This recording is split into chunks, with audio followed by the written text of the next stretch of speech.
ជំនួសអាការដែលយើងចេះតែគិតទៅក្នុងរឿងខាងក្រៅដែលថា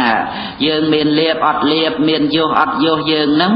នៅក្នុងរឿងអីហ្នឹងកុំចេះតែបង្អោនចិត្តទៅក្នុងរឿងទេណាដោះស្រាយវាមិនចេះរួចទេ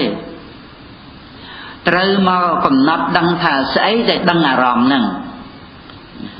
ត្រូវរៀនកន្លែងហ្នឹងទៀតរៀនកន្លែងហ្នឹង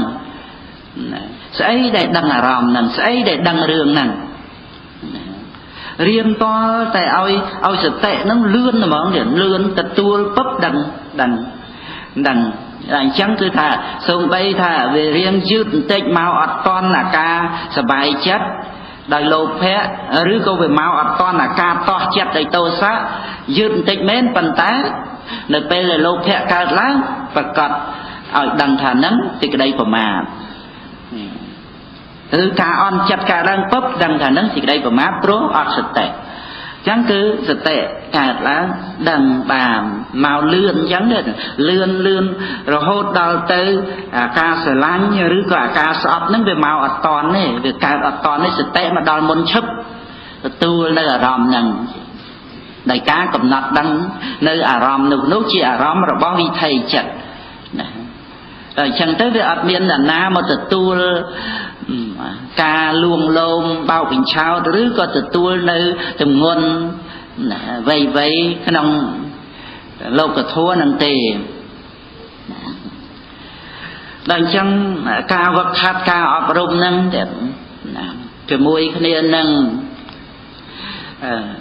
ការអត់លៀបអត់យោការស្ដីថានន្ទារឿងរ៉ាវវ័យដែលមានក្នុងជីវិតហ្នឹង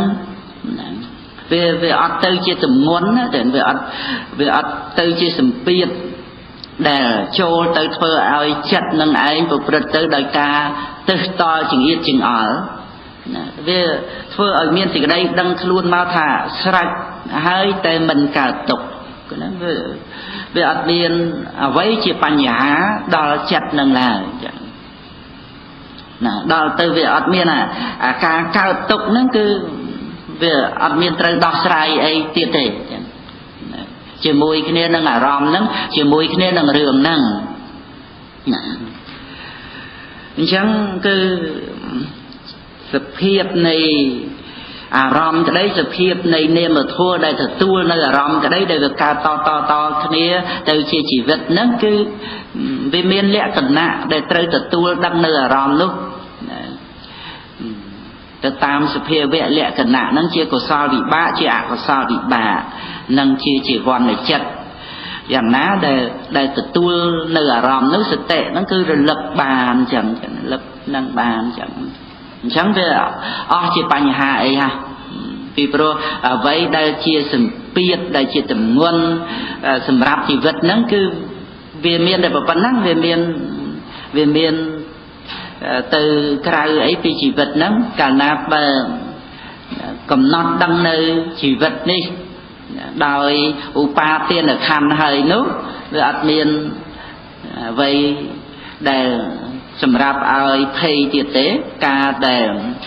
មិនបានប្រកាន់ថាជាយើងក្នុងបញ្ញខណ្ឌនឹងហើយនោះវាអត់មានបញ្ហាអីទៀតទាំងអស់អ្វីដែលវាធ្លាក់ចុះមកសម្រាប់តែឧបាទានខណ្ឌនឹងតែប៉ុណ្្នឹងឯងចឹងក្នុងជីវិតនេះនោះ